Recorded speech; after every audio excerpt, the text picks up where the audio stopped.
हमारे पुराने पीढ़ी के लोग अपने जीवन में 100 दीपावली देख पाते थे, अर्थात 100 साल तक जी लेते थे।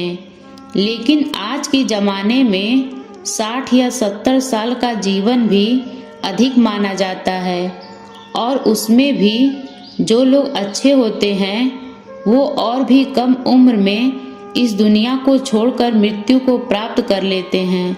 आपने लोगों को कहते सुना होगा कि भगवान अच्छे लोगों को जल्दी बुला लेते हैं, लेकिन क्या आपको पता है कि ऐसा क्यों होता है? क्यों दूसरों का भला करने वाले और अच्छे लोग बुरे और दुष्ट लोगों की तुलना में जल्दी मृत्यु को प्राप्त करते हैं? आपने लोगों को यह भी कहते सुना होगा कि इस भले इंसान को इतनी जल्दी मौत क्यों आ गई और वह दुष्ट पापी अभी तक मरता क्यों नहीं है। क्या सच में ऐसा होता है? क्या सच में इसका कोई कारण है? अनेक ग्रंथों में इसके बारे में बताया गया है। आज के इस वीडियो में इन ग्रंथों के माध्यम से इस प्रश्न का उत्तर बताएंगे। दोस्तों, इससे पहले कि आप इस कहानी में खो जाएं, इस चैनल को जरूर सब्सक्राइब कर लें। वीडियो को दोस्तों में जरूर शेयर करें, क्योंकि ज्ञान और खुशियां बांटने से ही बढ़ती है। तो चलिए वीडियो को शुरू करते हैं। गीता में भगवान कहते हैं कि जिस व्यक्ति ने जन्म लिया है उसका मृत्यु अवश्य ही होगा, और हमारे सनातन धर्म में माना जाता है किसी व्यक्ति के जन्म से पहले ही यह तय हो जाता है कि उसका जन्म कहाँ होगा, उसके माता पिता कौन होंगे, उसका विवाह किसके साथ होगा, यहाँ तक कि ये भी तय होता है कि उसकी मृत्यु कहाँ और कब होगी। सभी धर्मों में मृत्यु को एक अटल सत्य माना गया है, और जिसने जन्म लिया है उसे एक ना एक दिन मरना ही पड़ता है। किसी का जीवन या मृत्यु भगवान के हाथों में होता है। आपने सुना होगा कि जितनी चाबी भरी राम ने उतना चले खिलौना। हम वो खिलौना है जिसकी चाबी भगवान के हाथों में होती है, और सभी चीज उनकी इच्छा से ही होती है। हिंदू धर्म में मान्यता है कि भगवान हर अच्छे मनुष्य को किसी न किसी उद्देश्य के साथ ही इस मृत्यु लोक में भेजते हैं। जब वो उद्देश्य जल्दी पूरे हो जाते हैं तब भगवान उन्हें वापस बुला लेते हैं, अर्थात अच्छे लोगों की मृत्यु भी उनके अच्छे कर्मों पर ही निर्भर करती है। कलयुग के लक्षण में भी बताया गया है कि इस युग में पापी अधिक वर्ष तक जिएंगे और पुण्य आत्मा जल्दी से इस लोक को त्याग कर देंगे। इसके अलावा आपको ये भी बता दूं कि जो लोग ये कहते हैं कि मरने के बाद इंसान खाली हाथ जाता है, उन्हें यह जान लेना चाहिए कि 3 चीजें ऐसी होती हैं जो मरने के बाद भी उनके साथ जाती हैं। एक है संचित कर्म, दूसरा है स्मृति, और तीसरी है जागृति। इसीलिए आप अब किसी से ये मत कहना कि आप खाली हाथ आए थे और खाली हाथ जाएंगे। हमें कई बार लगता है कि कुछ भले लोग या हमारे परिजन थे जो भले थे, कभी किसी का बुरा नहीं किया था, कभी किसी को सताया नहीं था, फिर भी भगवान ने उनको अपने पास इतना जल्दी क्यों बुला लिए? उन्हें तो अच्छे कामों के बदले में ज़्यादा जीना चाहिए था, तो भगवान ने ऐसा क्यों किया? तो आइए इस बात को समझते हैं। आपने कई प्राचीन कथाओं में सुना होगा कि जब कोई ऋषि मुनि या भगवान किसी अप्सरा या देवता पर क्रोधित होते थे तो उन्हें सजा के तौर पे पृथ्वी लोक यानी मृत्यु लोक में जन्म लेने का श्राप देते थे।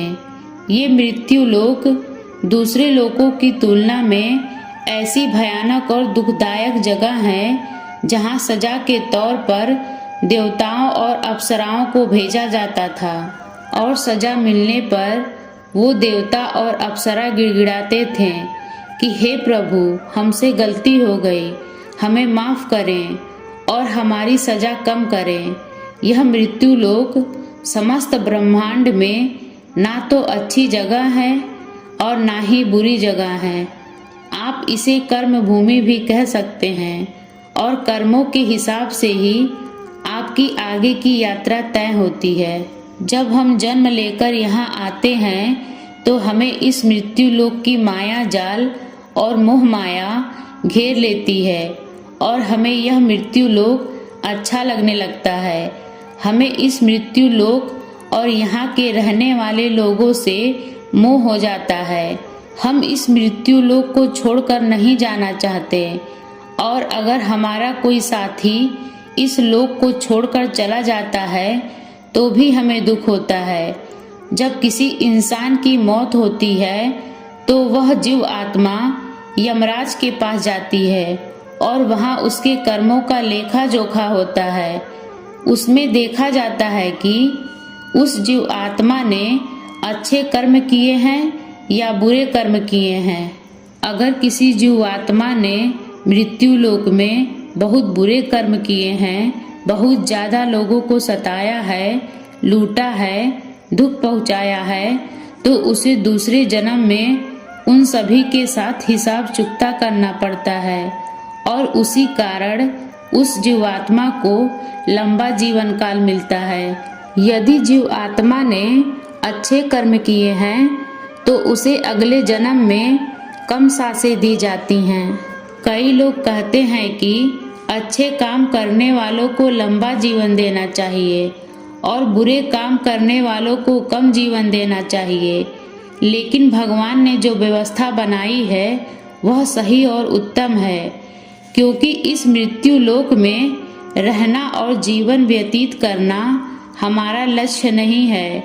हम जीव आत्माओं का अंतिम लक्ष्य तो परम पवित्र बनकर मोक्ष प्राप्त करना है और परमेश्वर का सानिध्य प्राप्त करना है।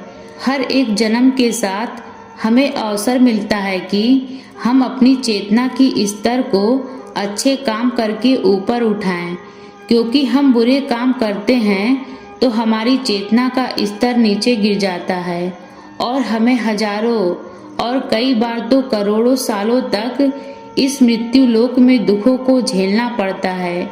कहा जाता है कि एक जीवात्मा को 84 लाख बार इस संसार सागर के चक्कर काटने पड़ते हैं, तब जाकर उसे मोक्ष मिलता है।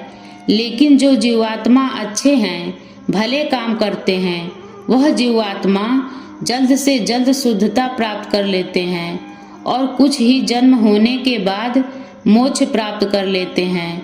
इसीलिए परमात्मा उनका जीवन काल कम रखता है, ताकि वह जीवात्मा इस मृत्यु लोक के कष्टों को कम सहन करे और परम धाम में जाकर परम शांति और परम आनंद को प्राप्त करे।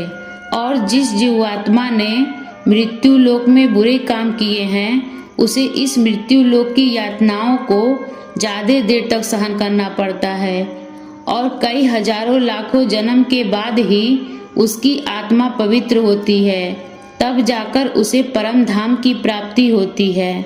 दूसरी बात यह है कि हमारा इस मृत्यु लोक में जन्म किसी न किसी उद्देश्य से होता है और जब वह उद्देश्य पूरा हो जाता है तो भगवान हमें वापस बुला लेते हैं।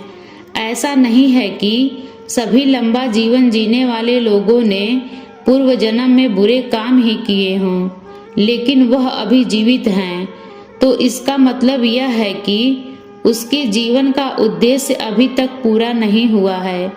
दोस्तों, आप समझ गए होंगे कि अच्छे लोगों की मृत्यु जल्दी क्यों हो जाती है। तो हमारे जो भी प्रियजन थे और जिनकी मृत्यु जल्दी ही हो गई, वो एक पवित्र आत्मा थे और जितने दिनों तक हमें उनका सानिध्य प्राप्त हुआ वह हमारा सौभाग्य था। उनकी मृत्यु के बाद हमें प्रार्थना करनी चाहिए कि उनकी आत्मा जल्द से जल्द परम धाम को प्राप्त करे और परम शांति और परम आनंद को प्राप्त करे। यह जन्म मृत्यु का रहस्य कुछ ज्यादा ही गहरा होता है, जिसे देवता लोग भी नहीं समझ पाते।